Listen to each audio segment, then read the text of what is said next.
Hi, everybody. We're testing, just making sure the audio is okay. This is the first time we're going to be using this setup. So, It doesn't sound like you're coming through. does it sound like we're coming? Oh, right. Yeah, the microphone isn't there. Hello, is anybody there? Can you guys hear me? Oh, yeah. All right. Yeah.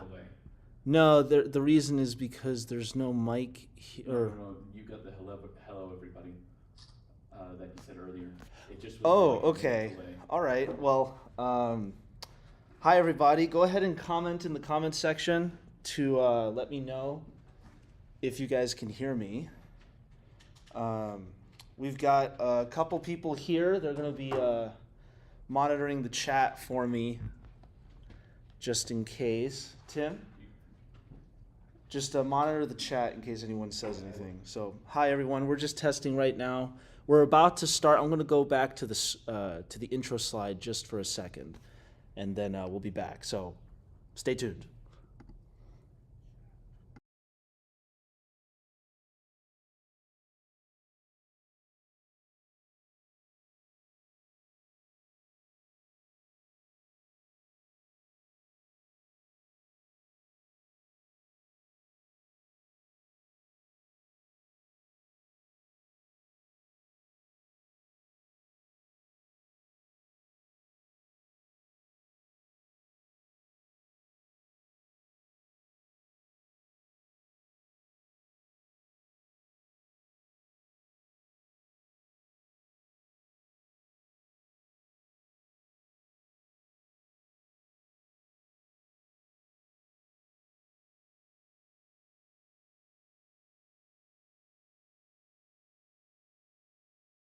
All right.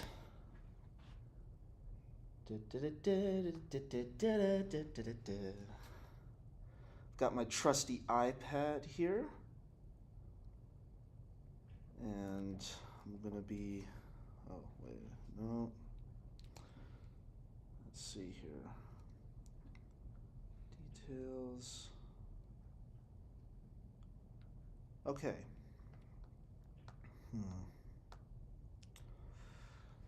All right. Just having a technical difficulty right now, which is so fun. I've got to pull one thing up, which is how we're going to be getting information during the presentation. There's so many different bits of information and facts about what's going on here that it's just difficult to remember everything. So we're going to go ahead and just keep everything here. And actually, I'm going to do one thing here. And then, let's see here, presenter view.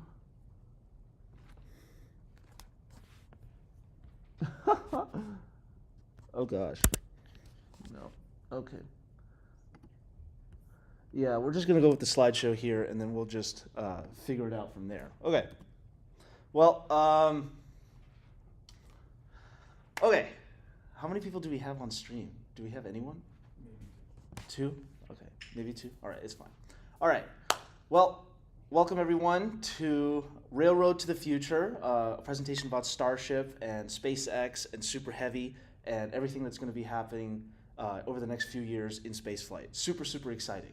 So, want to go ahead and get started with a little bit of an about me section. I graduated Texas A&M class of 2019. What? We are being informed that Space Railroad sounds like about the most autistic coded thing ever. Yes. Yeah. All right. And by the way, so my good friend Tim is here. He's going to be experiencing the presentation with you all and also adding a little bit of feedback and having a little fun with me. So thank you very much. Everyone say thank you to Tim for being the foil here. But yeah, graduated Texas A&M class of 2019 in architecture with a minor in astrophysics. I was vice president of SEDS, Students for the Exploration and Development of Space. I'm a huge space nerd, huge architecture nerd, and here are some photos of me. So we have me in building, I think this is building 9, where they hold all of the cool stuff that they're working on That was the lunar rover behind the lunar rover mock-up behind it, and I was sitting in the EMU, the extravehicular maneuvering unit. And then this is me on the campus, and then that's me, part of the Physics Fest. Thank you for my good friend Liam. He helped us get volunteer slots so that we could volunteer and teach the kids about cool physics stuff. This was actually his booth where he was showing off a rocket test stand that was built so that you could just put an Estes rocket motor into it and then light it and then boom. It was really, really cool. So that was super fun. Anyway, moving on. So a little bit about me. I'm huge into architecture, huge into space, also huge into cars and airplanes. So here you've got, I believe this was an SR-71 Blackbird that was at the California Science Center. That was super fun. First time ever seeing the SR-71. It was awesome. I loved it. That is a Ferrari 250 GTO, one of 32 ever made. It was sitting in the Peterson Automotive Museum, obviously in the Ferrari wing with several multi-million-dollar cars behind it, but this one specifically caught my eye because it is one of the most successful race cars ever built by any marquee, and it also is one of the most expensive vehicles in the world. 32 were made, 32 exist. All of them were handmade with 3-liter V12s, hand-beaten metal and everything. And back in the days of actually Enzo Ferrari working on the cars. So they're very, very expensive. One came up for auction at around $70 million. So very, very cool. And then this photo is of me at Taipei 101 a few years ago. And this is just part of my cool architecture stuff. My family is from Taipei, and Taipei 101 was, of course, the tallest building in the world when it opened at just under 1,700 feet tall. I remember it fondly because of the food court underneath it, which is a massive food court with a lot of really cool ramen shops, really cool Japanese food shops, and some really good hot pots. So that was super fun, and I love going back and seeing that place. It's amazing. These are a couple things that I like to do in my spare time. This is a 3D printed version of Taipei 101. It's about 14 inches tall. It's really, really cool. That's a banana for size. Yep. And then this is my computer. I like building computers. This is my computer that I recently built. This is 4080, 7900X. It's perfect for playing Balatro and doing nothing but browsing Reddit and YouTube. So, like we all do on expensive rigs, right? And then, yeah, so that's a little bit about me. I'm also a NASA Solar System Ambassador, part of the reason why I do these presentations. This one isn't specifically for Solar System Ambassador, but I'll be going ahead and doing more of those presentations for missions like Artemis coming up in February. Artemis 2, the first return to the moon since 1972. Amazing, amazing mission. We'll be doing some more presentations about that. And then some more presentations about HLS, which you'll get a little glimpse of here, and other programs that are coming up in the next couple of years. Really exciting time for NASA in terms of science missions going up and proposals and cool stuff that's being done. But before we do that, we're going to go ahead and do news. We're going to do news today because there's been a lot of news in the last few weeks. First of all, New Glenn, Blue Origin, after 25 years of doing nothing but suborbital hops. They did an orbital launch that was successful last year, but for the first time, they actually landed their booster. New Glenn flight number 2, using GS-1, their big New Glenn first stage booster, lifted off the pad, and they were carrying something called Escapade. So Escapade is a NASA mission going to Mars, 2 identical spacecraft designed to study the magnetosphere of the planet to understand how it works, how it's affected by solar weather, etc. And when it launched, it entered a perfect orbit. It was perfectly successful delivery of the payload into its transfer orbit, and that transfer orbit will eventually lead to it going to L2, which is behind the Earth, so it's called a Lagrange point, where you have 4 points around the Earth where the Earth and the sun's gravity interact in a way that you can kind of loiter around those points even though there's technically nothing there. But L2 specifically is interesting because it's behind us, and therefore these spacecraft will be able to check out the tail of our magnetosphere while they wait for a better transfer window going to Mars, which will be next year. Once they're at Mars, they're going to be following each other in an elliptical orbit and following each other so that one enters into a lower altitude before the other, same orbit, but just following each other, and they'll be studying in real time the differences of the magnetosphere as they go around the planet.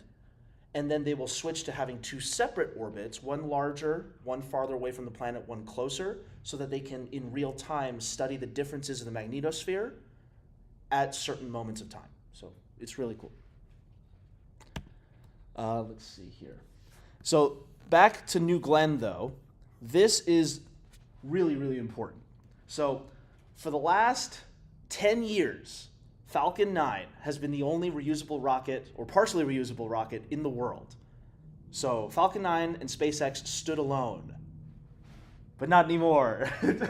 So Blue Origin landed perfectly their booster rocket. It came in at around Mach 5.5 at around 80, 90,000 feet, and then it hit the brakes using 3 of its BE-4 engines, each producing around 500 to 600,000 pounds of thrust. Hit the brakes, came in, hovered, and then translated. So it came in over the water so that if the engines failed, it wouldn't smack into the ship and create a giant explosion. And then it hovered, moved over, just like the New Shepard booster when it goes on its suborbital rocket launches to deliver tourists to just above the Kármán line, around 360,000 feet. So when it landed, it just translated over, came down, plopped down, and then a little fun fact, if you watch the live stream, they had little puffs of smoke and flash, and that's actually a patented system by Blue Origin where it welds the legs itself into the deck of the barge so that it can't move around in heavy seas. SpaceX doesn't do that necessarily, so there have been instances where in heavy seas the rocket actually fell over, but it is a smaller rocket, so they didn't really think about this. This rocket is about 190 feet tall, this booster alone, and it's 7 meters wide, so that's about 25 feet. That is a huge, huge rocket just standing there on these little legs. Do you have something to say, Tim? You just mixed imperial and metric measurements. Oh yes, mixing imperial you know what? It's fine. It's fine. We're in America. It's cool. Orbiter never Huh? teach you anything? Huh? Did the climate orbiter for Mars never teach you Oh anything? yes. We'll discover that in another presentation, but that was an unfortunate circumstance. Anyway, Blue Origin, of course, very, very happy. Very, very impressive accomplishment by them, and hopefully something that they will repeat. They report that they want to do about 12 flights next year. They've only done one this year. They were supposed to do multiple, so we'll see. But their motto is Gradatum Ferociter, which means step by step ferociously. So they've done step by step for 25 years.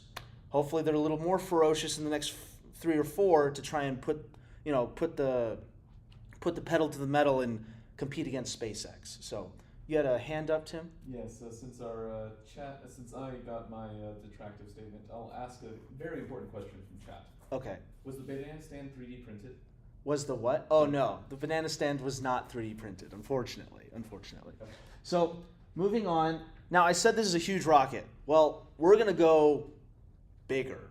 So in the last 3 days, actually, New Glenn was reportedly changed in terms of its version, and Blue Origin released that they're going to build a bigger version of it with 4 upper stage engines and 9 on the first stage. So this is actually going to be able to deliver 70 tons reusable first stage to low Earth orbit, 20 tons to a trans-lunar injection orbit, which is just under the requirement for Orion and its service module, which weigh around just under 30 tons. So this is a bold bid to try and compete against Starship on the same size payload, so about 9 meters for that top fairing, but a slightly lower amount of reusable rocket launch payload to orbit. So really cool. Hopefully we'll see it soon.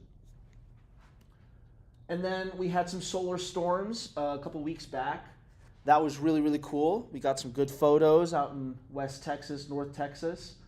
You can see the pink glow in the sky. That was really cool. And then we had some Chinese astronauts that got stuck on orbit in the last couple of weeks. Their spacecraft, their lifeboat got hit by some space debris. So thankfully, they're sending another one up very soon, but there are currently 3 astronauts on the Chinese specific space station, Tiangong, that is orbiting in a different orbit than the ISS, way different orbit, but they're going to be rescued. It'll be fine. And then, so news over. Let's get to the meat of the presentation, Starship. This is an amazing photo that was captured by a drone flown by SpaceX specifically. This actually is the ship that we saw. This is IFT-5. This is ship 24, I think. I'll have to check my notes. But yeah, so the big presentation today is about Starship. SpaceX wants to go to Mars. They want to deliver mass to orbit. They want to create something that can do that. And their answer for that system is Starship and Super Heavy, a fully reusable 400-foot tall rocket that is capable of delivering over 200 tons to low Earth orbit, fully expendable system. But as I said, it's fully reusable as designed. So that means that both the second stage and the first stage will be completely reusable and rapidly reusable. That's the intent. As we will learn, they have had some issues with trying to do that. So let's go ahead and start off with early concepts. Before I get to that cool photo, though, I want to take everyone back. I want to get into a time machine. Let's slow a little down. Let's jump into a time machine. Come on, join me, Tim. Go back to this faraway imaginary land called 2010. Iron Man 2 was just released, and we're sitting here wondering whether the MCU is really going to make it, right? Toy Story 3 was just released. We're all bawling in the theater watching Andy drive away. Spoilers.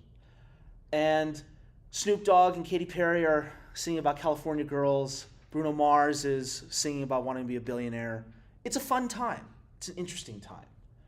But in a conference happening for the AIAA, the US Air Force and SpaceX are coming off of SpaceX's first Falcon 9 launch in 2010.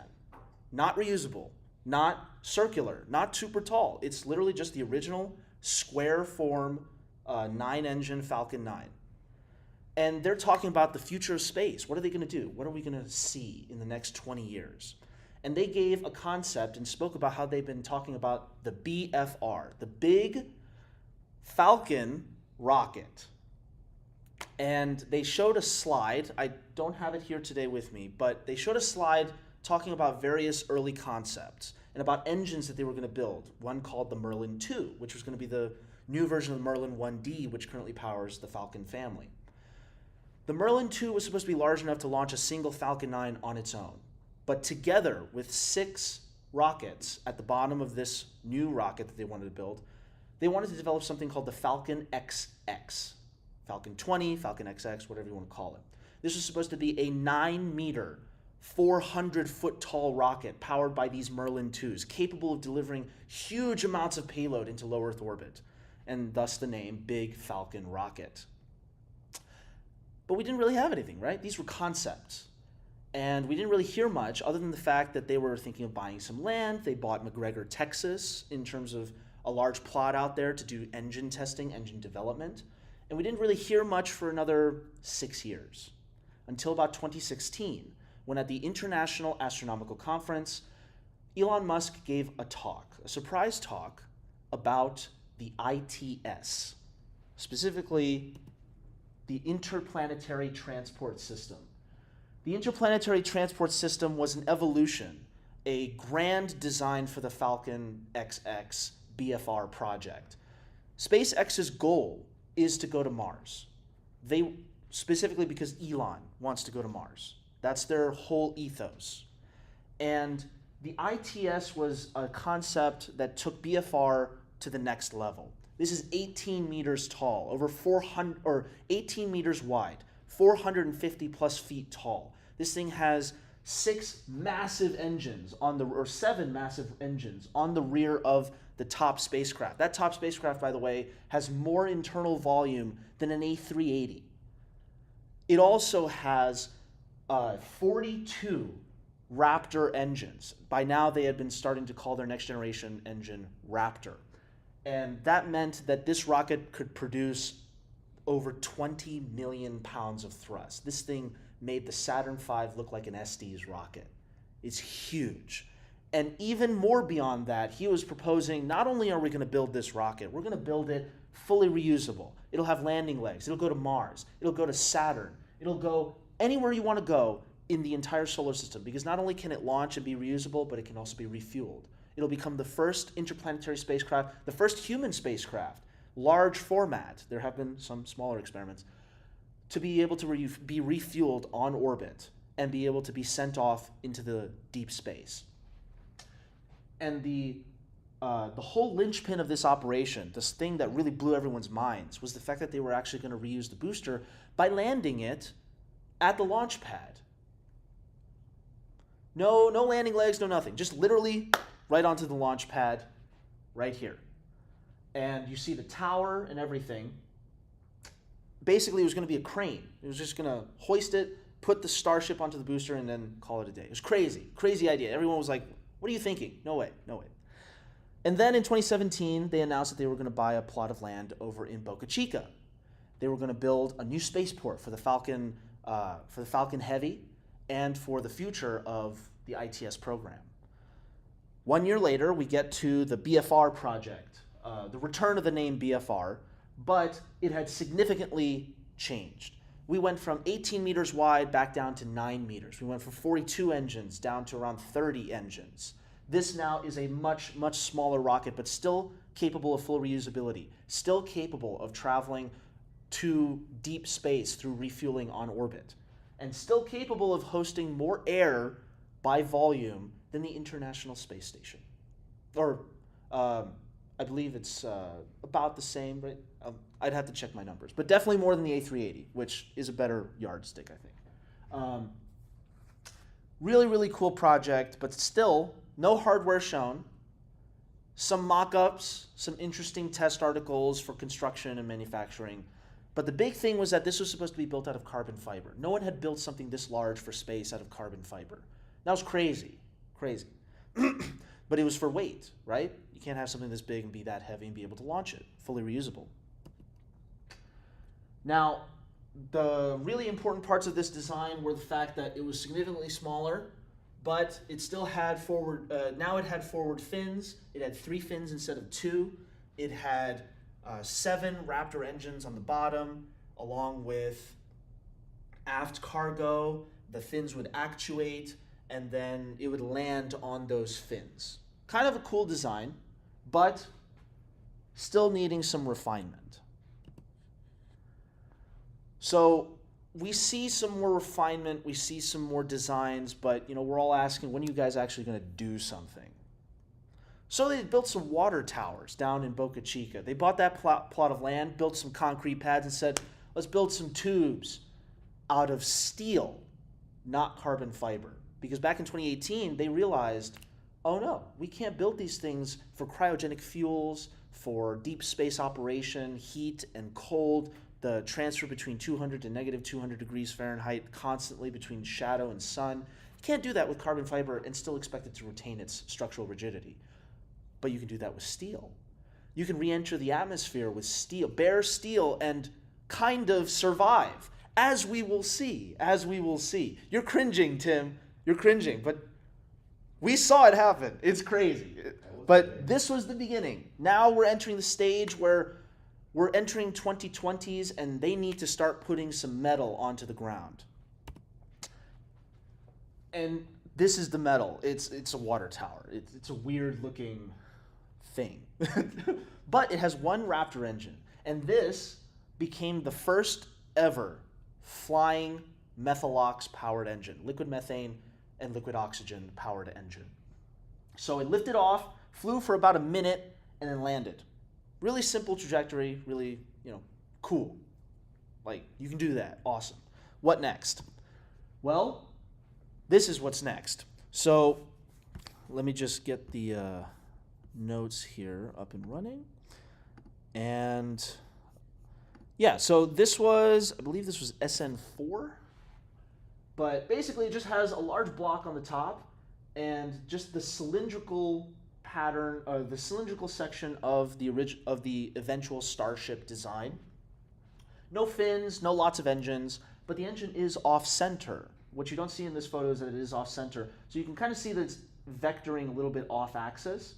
And they were doing this so that they could test their GNC, their guidance and control system, so that they could actually be able to move it around, because by this time the rumor was that they were going to start doing only 6 engines on the bottom, 3 vacuum, 3 for optimized for sea level operation. And those 3 engines, obviously you can't make a 3 engine configuration where the one engine, all of them are really close together, but one engine is on the center axis. That's not possible, right? So they need to figure out their GNC. And let's go ahead and go to the next one. So they did a couple of those tests. They built a few extra fuel tanks. They didn't do anything beyond that water tower experiment for a little while. But then they unveiled their actual Starship design. And that's where we come to this beauty. This is SN8. This is the first fully stacked, fully representative Starship second stage mock-up. 3 Raptor engines, really, really awesome launch. I watched it, everyone watched it, it was really cool. But what was really important was the fact that they were testing the idea of the belly flop. So if you can imagine, just turn this onto its belly, and that's how they intended it to land. So the way that this is going to land is that it's going to re-enter belly first in a kind of skydiver configuration. It's just going to slam into the atmosphere and fly and slow down using aero braking, using these fins to control itself just like a skydiver uses his arms and legs to control themselves in the air. And as it came down at around 10 miles in the air, it'll start falling flat and falling and doing what's called the belly flop maneuver. And we watched it on SN8 complete that successfully. It was amazing. But it didn't really go well. SN8 actually exploded. That wasn't fantastic. They went through a few of these for the explosions, unfortunately. Here is a representation of the belly flop maneuver. So as you can see, the flaps are articulated and they're going to be moving throughout the whole flight, and they're going to be aerodynamically maneuvering the spacecraft so that when it lands, it'll be belly flat, and then the fins at the top will fold out. It's really complicated. The bottom fins will fold in, and then the engines will pop back on, and it'll fly vertical and then come down onto its tail. So this was SN9. Now, what happened to SN9 was that it also exploded. Let's see here. So this is a photo. So if you can see very, very closely, guys, look very closely at the bottom here, you can see that there's one spacecraft sitting vertically, and then there is another spacecraft going through what we would refer to as a suboptimal approach, where it's mostly on its back and coming down at around, I'd say about 200 miles an hour. Not great, not optimal. And thus, we have big explosion. And this was what happened for quite a few of these launches. Do we have a comment? No. Okay. But then we get to SN10. We landed, but it exploded.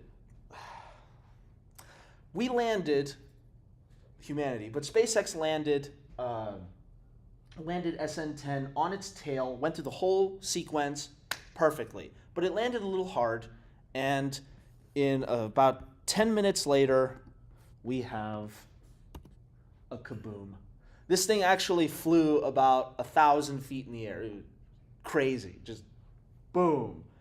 But it was then deduced that there was a fuel leak caused and a fire caused by that fuel leak caused by the hard landing. So they still needed to work on their landings. And this was SN11. You can, if you look really, really closely, you can tell that no one can see anything. And that was because it was very foggy. But the SN11 flight was also very unsuccessful.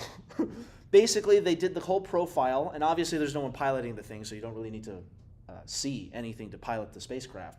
But unfortunately, it exploded about a couple miles off of the ground because of some issues going on the interior of the spacecraft. They lost pressure, they couldn't get the engines to fire, and then they hit the in-flight termination system, which then blew it apart. If you go down, fun fact, if you go down to Boca Chica to watch a launch, you can stay at somewhere called the Rocket Ranch.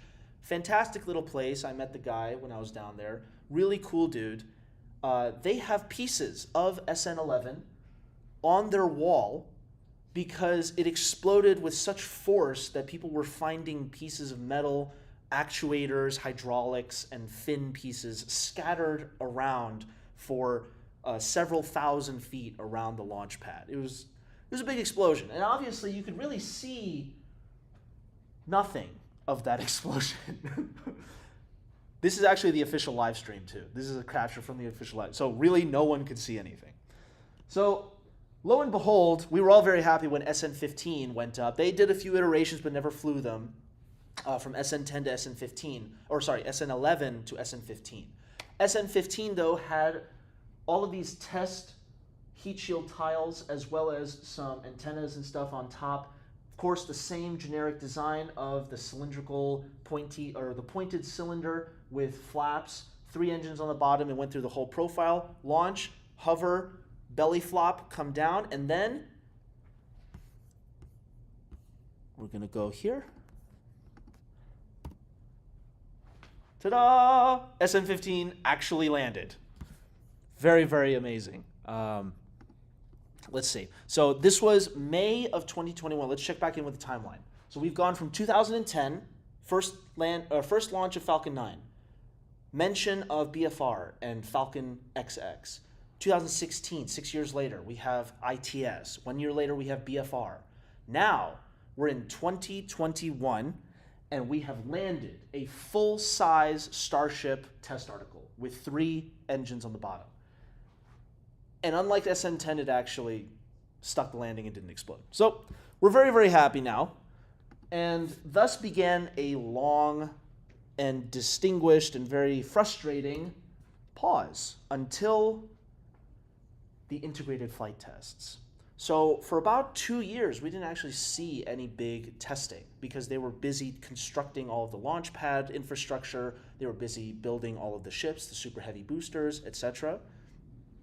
So that we eventually get to October of 2021. And I'm going to bring it up here. So this is a slightly different photo.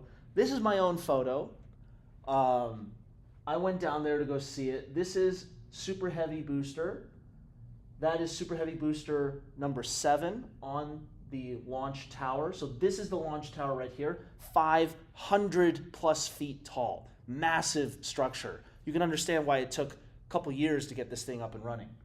You have the tank farm to the left with all of the ground services, all of the hardware for putting fuel together and receiving fuel and then sending it into the spacecraft, super chilling it, etc. You have, or not super chilling it, that's Falcon 9, sorry. Then you have some, I don't know if this is I don't know if this is SN19 or SN20, but this is one of the later Starships. You can see that it's been refined. The fins are not as large on the top. You also have more, the black components of the spacecraft you can see are actually going to be the heat shield. So they've already put on the heat shield and started testing tiles. They've already tested adhesion techniques, all of that. And now they're putting it all together. This was October of 2021. And here's a couple more. You can see these gigantic pieces of steel, these gigantic trusses. And that is a refinement of their original idea. If we remember ITS, they wanted to build a crane on top of the tower so that they could hoist the booster and the ship and stack it on the launch pad without moving them. Eventually, they realized they couldn't really build a crane on top, but what they could build was even crazier. What they decided to do was called the arms. The chopsticks is one name of it, but yeah, we'll just call it the chopstick arms. And these arms are massive. I mean, like, look at that. That's a Chevrolet Silverado, and that arm is about 50 feet or 100 feet behind the truck. We all know how large we Texans like to have our trucks. That thing makes it look like a Matchbox car. It's incredibly huge. And the tower is also really, really big. And there's me with my Grand Canyon hat sitting. So one of the cool things about this is that you can actually walk up and be within about a couple hundred feet of the launch pad. Really, really cool. Tim over here is like shaking his head. No, we walked up. We were on the sand. We were yards. Whatever. Couple hundred yards. Yeah, sure. All right. We were literally on. Look at that. That line, that puddle is the delineation of where we can be and where you can step onto. So, all right, we can get really close. Anyway, but sightseeing aside, we move on to the actual flight test. As we get closer, they start stacking the ship and then destacking, stacking and destacking. But eventually, they stack it up, and this is the final product. You can see the chopsticks at the top. That is what they use to hoist the Super Heavy booster onto the launch pad and hoist and stack the Starship onto the booster. Again, that is a 500-foot tall tower next to a 400-foot tall rocket. So for better context, that's about a 50-story building hoisting and stacking a 40-story building. Really, really massive stuff going on here. And we'll go ahead and show off a little bit of that first launch. So let me just set up the live stream here.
All right, I'm back.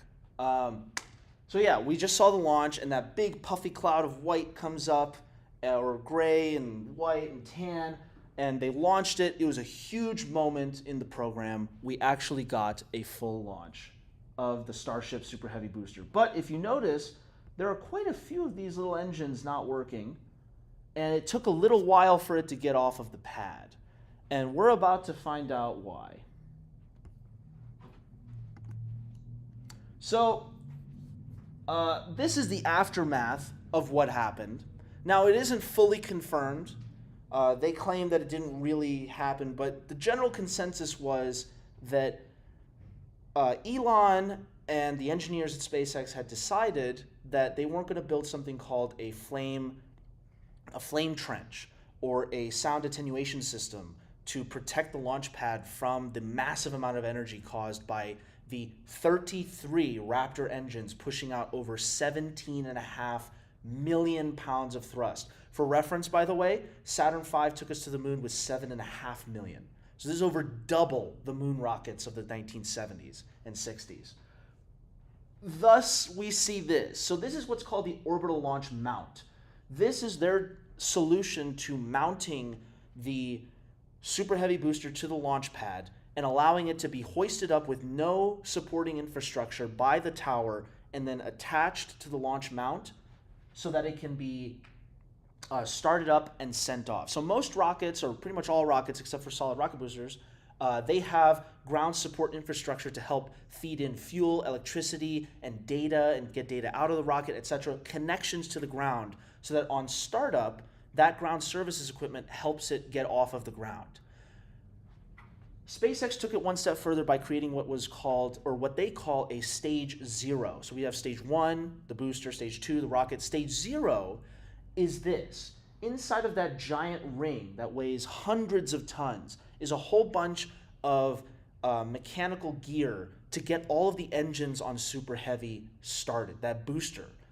And that's because they wanted to reduce the weight on the booster, and therefore the outer ring of engines, which aren't used after they're shut off, those outer ring of engines, those are started by this external set of starting machinery.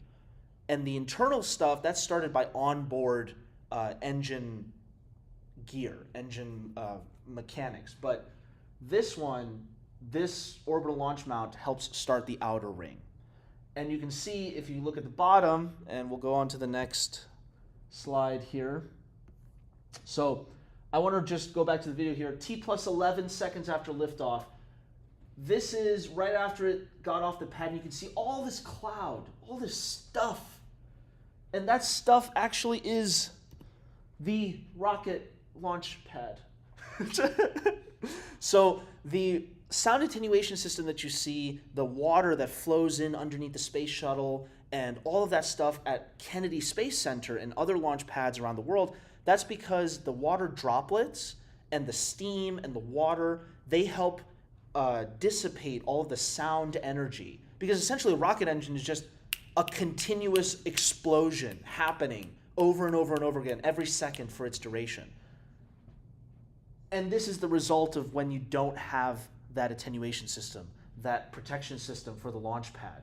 So they basically dug, I'm trying to look for the stairs that were here before, but basically this was a 50-foot deep hole. You can see all of the foundations, all the rebar and everything.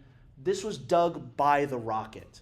And the explanation was that apparently the superheated gases from the rocket engines blew apart the concrete and just excavated the whole thing. Which was funny because then they released that they were actually planning on building in a water attenuation system later on. So I guess you could say that this kind of did the job for them. But it did cause another massive problem, which is the FAA came knocking along with the EPA, and they started a multi-month investigation into why SpaceX decided to do this, and it delayed the program a little bit until they could build that attenuation system. So after they built that attenuation system, they launched a couple other rockets, a couple other missions. So we have, let me bring up my notes here. We have IFT-2 in November of 2023. So let's rewind back. It's almost a year after IFT-1. Or, sorry, IFT-1 happened in April of 2023, or March. So this is several months afterward. So this is the photo on the left. That is IFT-2. IFT-2 was significant because it was the first time that the booster actually performed well. That IFT-1, the booster only got a little bit up because all the engines started losing their steam and turning off. So the rocket only got up to around, I think it was 80 miles. It wasn't too high, and they blew the whole thing apart. Didn't even get to separation of the Starship either. It started tumbling. Search up the video. It's really, really, really cool. We don't have the time today to look at it, but I genuinely suggest looking at the video. It's really, really awesome. But IFT2, the booster performed very well. IFT3 launched in, let's see here, launched in March of 2024. So a few months after IFT2, you have IFT3, and this photo shows how IFT3, the booster performed admirably.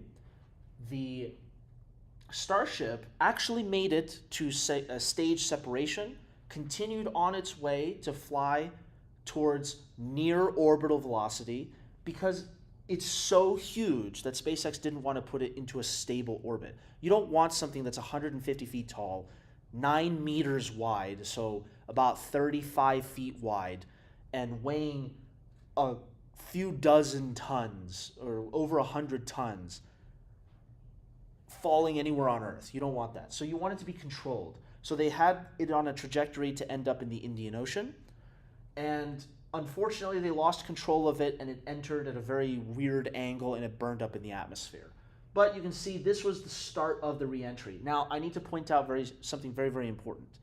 What you're seeing here is something that that has basically never been seen. This was the first time in human history that we had a spacecraft that could reliably relay video data from the spacecraft during reentry. During the Orion test flight, we got video back, but after it landed, Space Shuttle had a data uplink while it was flying.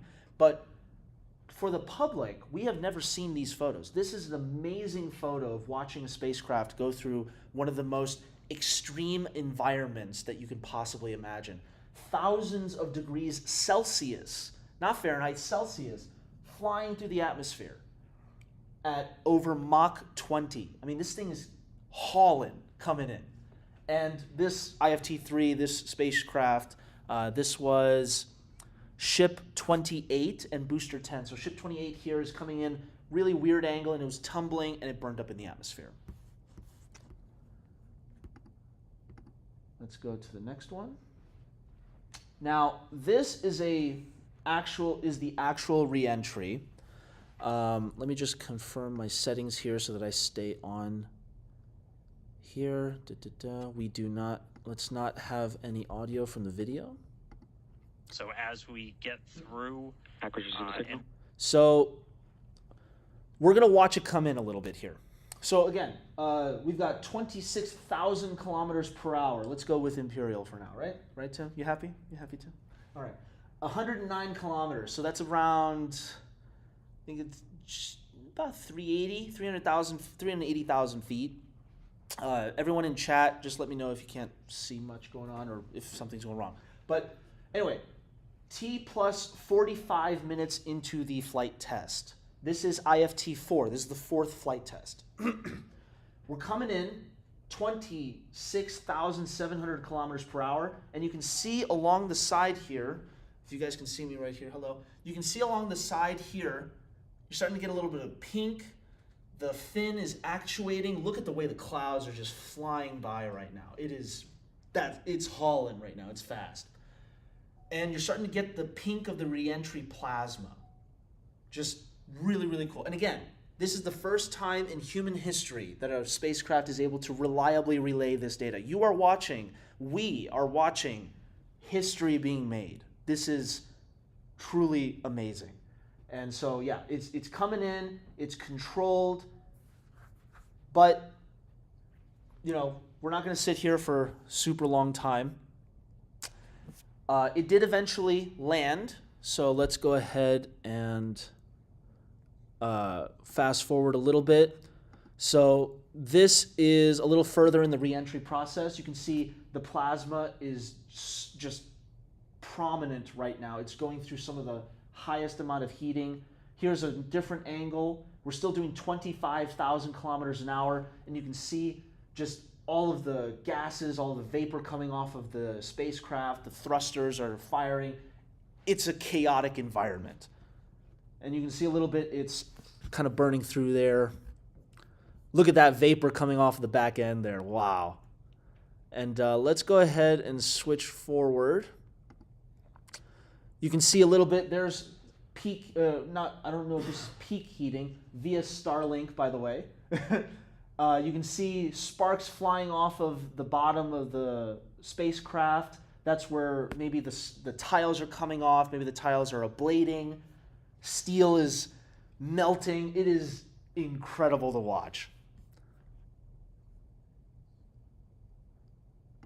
Now, here's a fun view. So yes, it is eating through the fin. So their heat shield system is not fully ready. It's being built, is performing, but it's not getting the job done 100%. So you can see cameras getting obscured, pieces are flying off, the fin is moving in the background. I can tell you when we were watching this live, it was the most incredible thing to watch that I've ever seen. Now, we're moving past T plus 1 hour into the flight. Camera's still obscured.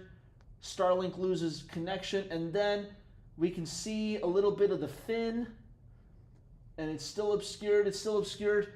The engines, it just went through the belly flop maneuver, and the flaps are maneuvering. It's coming down. It's 9 kilometers off of the deck, and this is over the Indian Ocean, thus why it is dark. 500 kilometers an hour, so that's around 300 miles an hour dropping through the air. Terminal velocity for a human being is around 120, so it's falling about twice as fast, 3 times as fast as a human. You can see the fin is completely burnt on the back end. And yeah, the engines are gonna initiate. Let's see here. Blah blah blah. We move forward. And there's the fin, and it falls into the ocean. Congratulations, IFT-4. We landed. That was the first time that we'd ever actually had a landing with full views and everything coming in from space. Huge milestone for the Starship program. So we're coming up on last 10 minutes, so great time period to be seeing the most important thing in this presentation, which is the biggest milestone during those early flights. Let's go ahead and move forward. That was IFT-5. So we've gone through, at this point, it was 14 years. This is 2024. 14 years of design, development, ideation, iteration, building things, testing things, blowing things up, landing things. And now we're getting to putting it all together. We've landed a Starship. We've gotten a booster to hover, but now it's the last component of that reusability, making sure that the tower can actually become a part of this system. So I'm going to play this video without my microphone, but with the audio on.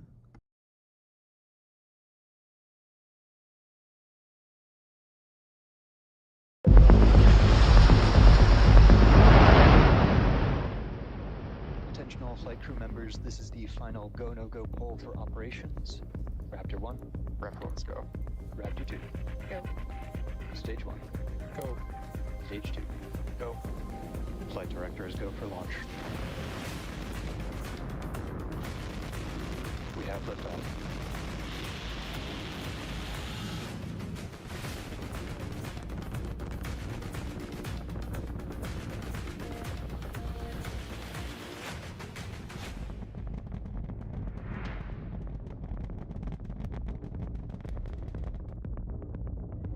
Vehicles pitching downrange.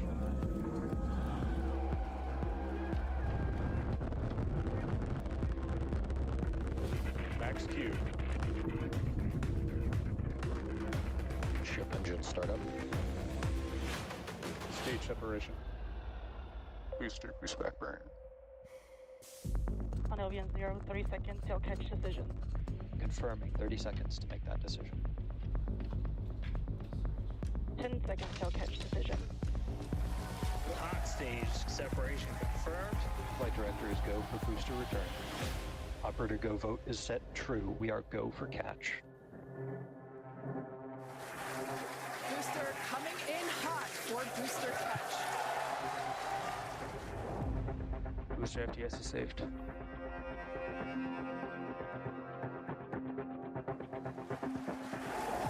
I ignite 13 of those Raptor engines, and this view is incredible right now. I can't can't wait for us to hear the sonic boom. Booster landing burn startup.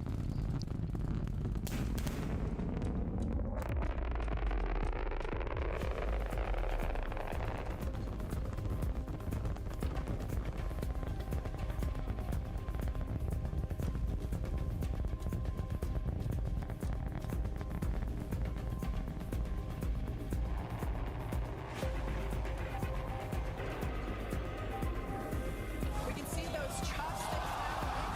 This is absolutely insane. On the first ever attempt, we have successfully caught the super heavy booster.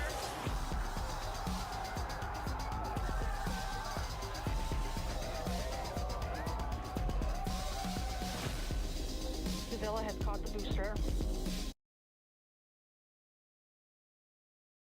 Okay, so yeah, that was super heavy getting caught by the, and we'll switch over to my audio now. So that was super heavy caught, and then we have the re-entry sequence of the Starship coming in.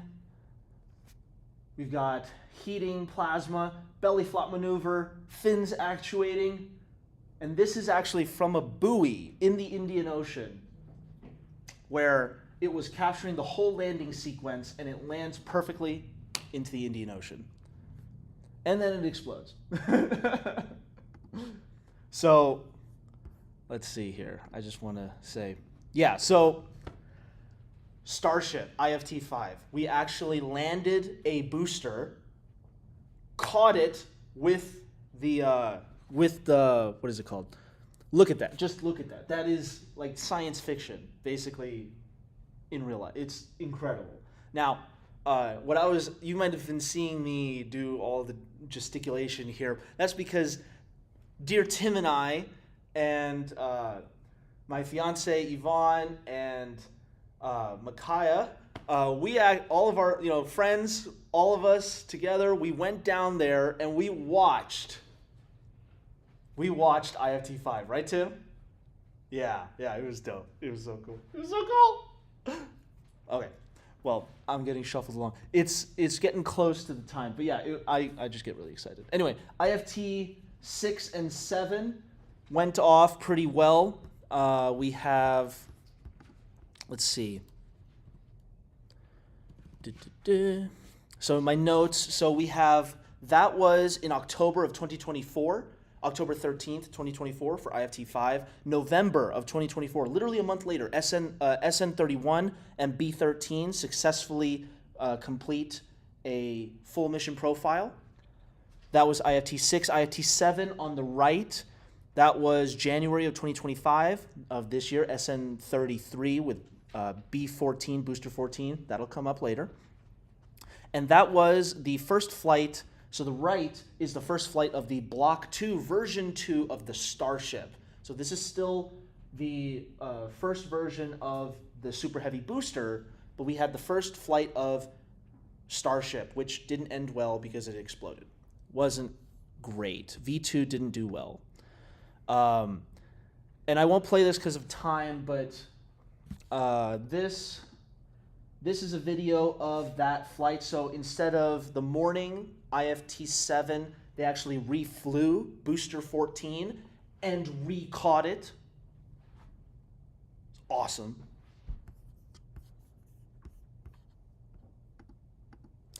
And then IFT-8. So over the course of the time of IFT-6, 7, and going into 8, so specifically 7 and 8, it was Block 2, and we're going to go a little bit over time. Sorry, folks, if you guys have something else, but 7 and 8 were the Block 2 Starships, and this goes up until about IFT-9. So 3 flights of Block 2, where this was the ending.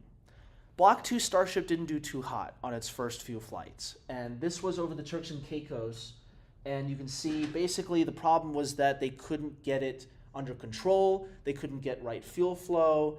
The rocket just was not performing like V1. This is a video. Shooting stars. So this is a video from the Turks and Caicos of the pieces of that Starship flying over. This was a huge deal because the FAA started getting onto SpaceX about having debris just fly all over the place. Part of it was the fact that we were losing fuel pressure, they were losing control, GNC, it was just not doing well. This is IFT-9. IFT-9 was relatively successful up until the second stage engine cutoff, SECO.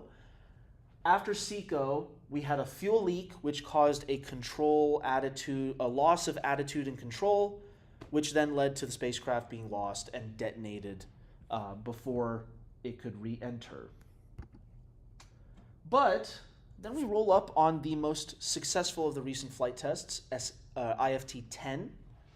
IFT-10 not only completed not only completed the full flight profile of Block 2 Starship, of Starship entirely, where it launches, SECO, and then coasts, and then lands in the Indian Ocean, but it also added on engine relight. We also saw a little bit of fuel transfer and deployment of Starlink dummy satellites. So test articles. So a little facet of Starship is designed to also be allowing for mass transfer of mass into space. So that's large satellites. One of those satellites, or the first few satellites, are going to be Starlink V3.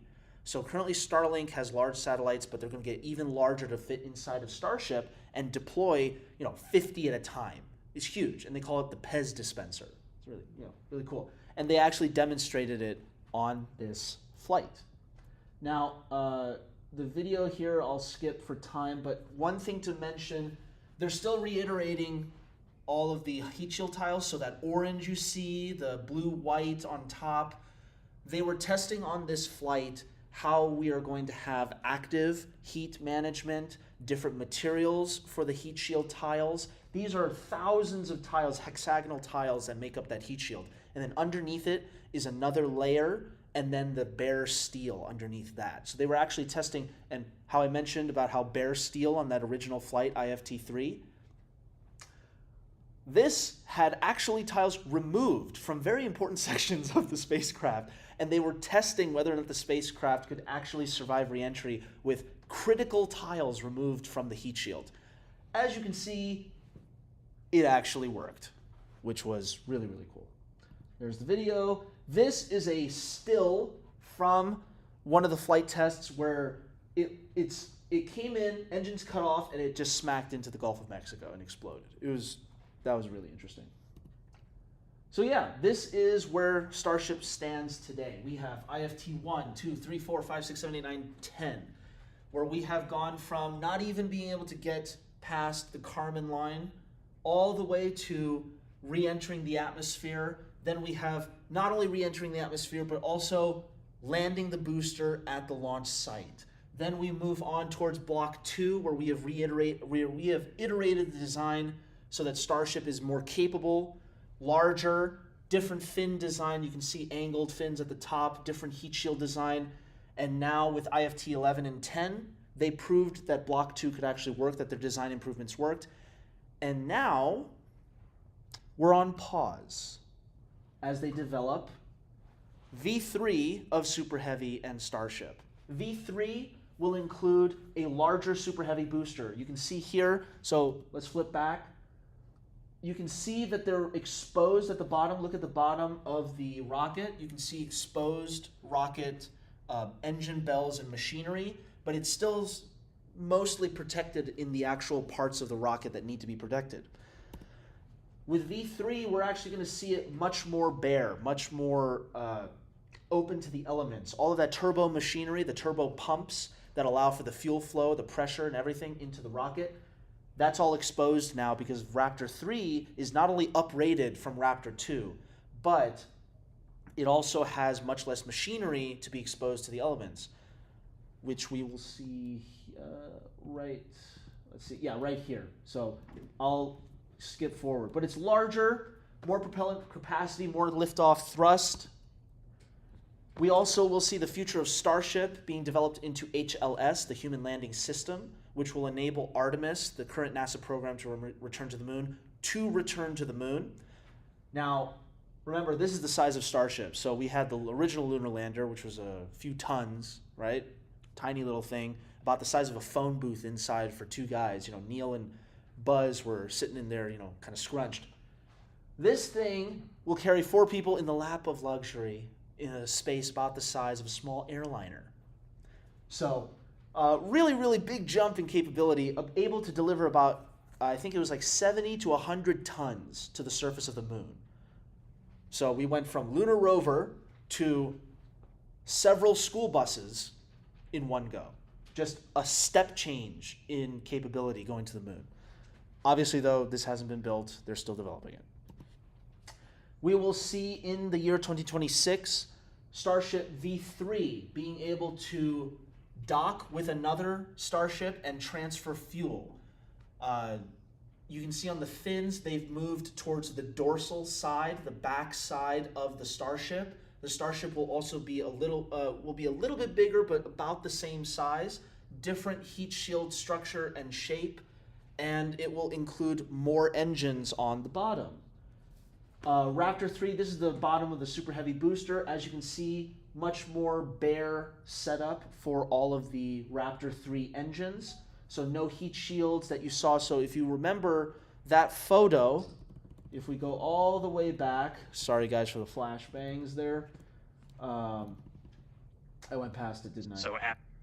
Yeah, so if you can remember here, we have heat building up because remember, it's re-entering the atmosphere after the boost back burn at a few times the speed of sound. It's moving, it's hauling. Tim, remember watching it?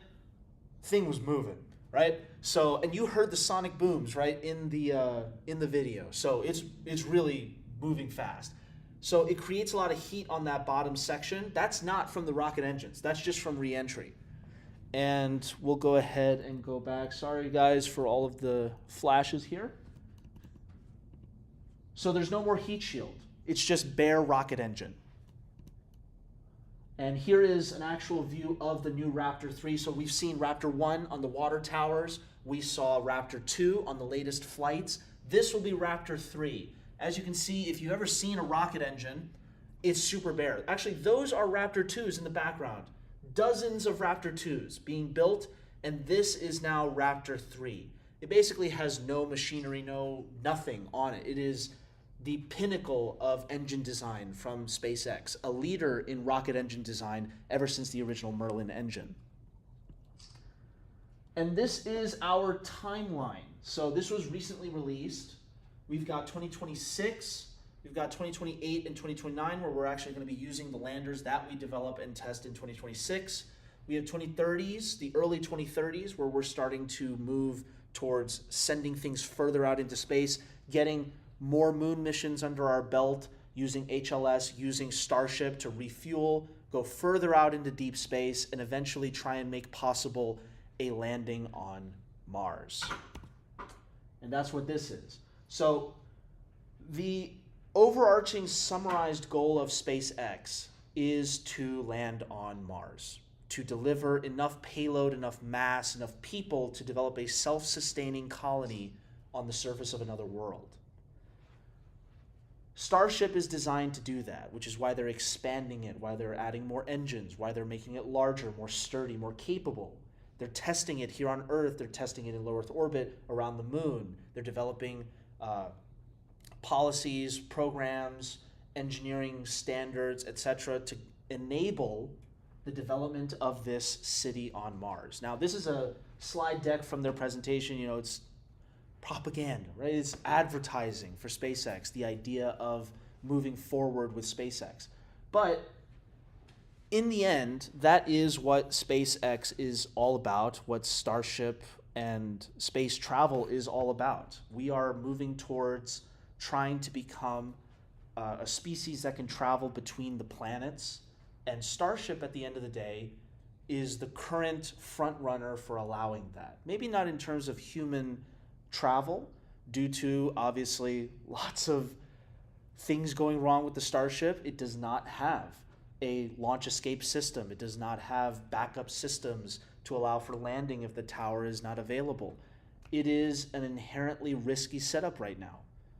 But that is not true necessarily for all of its variants. That is not true for the future variants of the Starship after many hundreds of flights, which is the current goal. And in the end, we just have to keep testing. We just have to keep following it and hoping that luck is on their side. Luck is on the side of NASA, of all of the suppliers for Starship, for SpaceX. You know, building this thing takes teams of people across hundreds of different disciplines all around the world. So let me go ahead and switch over to just me now. So, hi everyone. So yeah, that is just basically my whole presentation about Starship. Now you've been caught up. Let's go ahead and just say that we have a question, but I just want to say, you know, this is the culmination of, if you want to go back to the first mention, it would be 20 years. The first mention of BFR, of the large rockets that SpaceX wants to build, is all the way back in 2005, if you actually look at all the data. And this is the culmination of that 20 years of iteration, design, funding, testing, building, explosions, and effort.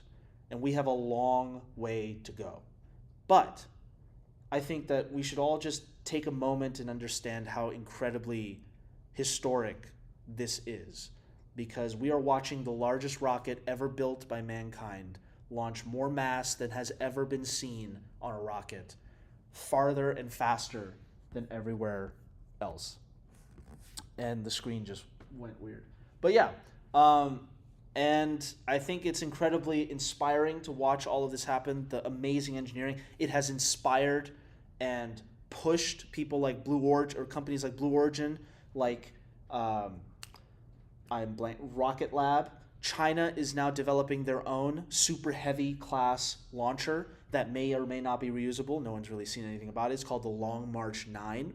There are several other reusable rockets that are going after the market of Falcon 9. And at the pinnacle, at the peak of everything, at the vanguard, at the start, is Starship. It is the biggest, baddest rocket we have these days, and it is going forward to try and do something that no one has ever done before, which is take people all the way out to Mars, all the way out to Titan. You know, that was at you're grimacing over here. Tim is grimacing over here, but that is something that is really important to think about, is the fact that with refueling and with the payload mass available, Starship is going to be capable of launching all the way out to the outer solar system. So something to be super excited about. And yeah, thank you guys for watching and everything. I guess, do we have any questions? We have questions. Well, we have one. It's more phrased as a statement, but I'll open it up to Okay. comments to you. Okay, yeah. The chatter mentions that they can't wait for Blue Origin to make it to the moon first. Do you want to open that up for comment? Yes. So, okay, a commenter just posted that they want to know how they feel about Blue Origin making it to the moon first. So they haven't made it to the moon first. Let's clarify. No, they said that they expect them to. They expect them to, yes. So going back to the presentation, if you remember, we had Blue Origin's news about launching New Glenn. They've done 2 test flights so far. Test flight 1 was launching a dummy payload, and then test flight 2 was launching Escapade. Pretty great for their second flight, a mission to Mars. Their third mission will be a Pathfinder mission to send a test article, a test version of their Blue Moon version 1 lander, unmanned, for rovers and science payloads, etc. They're sending it to the moon, and they're going to do that early next year. That's their third flight, which is incredible to think about. But, I mean, technically, SpaceX has already reached the moon, if you want to classify that, because they've sent up landers on Falcon 9. So technically, they've already made it to the moon, if you want to go by that metric. Now, what needs to be brought up is HLS. So we saw HLS. Let me go ahead and bring it back up here. And I'll cut off at the 15, but this will be quick. Live stream, just, yeah.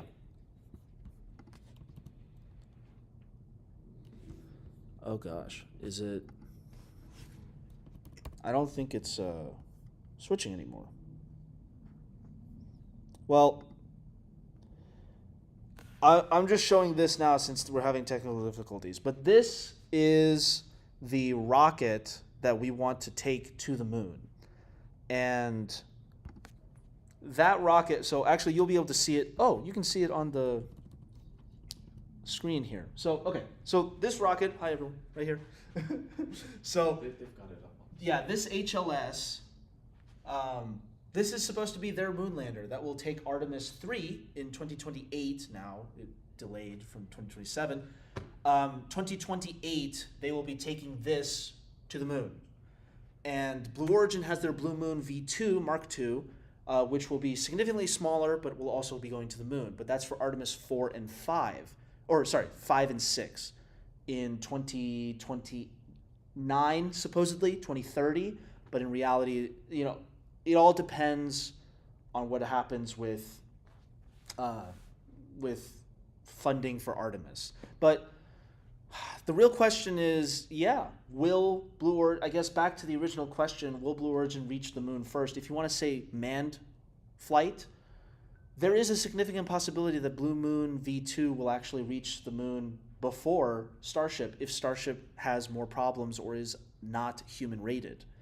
Now, for a lander on the moon, HLS, that's not as big of a problem because you don't need to worry about things like launch escape systems that you need for launching from the Earth, for human-rated launchers on Earth. I mean, the lunar lander didn't have a backup system, so I mean, I guess the real question, I think that HLS will make it. I think that they will be able to do it because a lot of the components that get HLS up and running have already been built and are already under testing. The last thing that they need to do is prove that they can reuse a booster in Starship within a 24-hour period or within a week, and they need to be able to refuel the thing. So, I mean, they've already proved that they can do a turnaround of a couple months, and they already built a mock-up of HLS. They already built the Starship itself. They just need to prove that they can provide fuel transfer and a fuel depot on orbit to hold the fuel. So, I don't know. I'd say my money's on SpaceX right now, but I'd say call me back in about a year. Because if they can't get the refueling done in 2026, that's no bueno. That's not very good. Any other questions? No. All right. Well, thank you guys so much. We're going to cut the live stream short and, or not short, but over. Actually, we're 15 minutes over. So bye, everyone. Thank you so much. And catch me next time. Bye.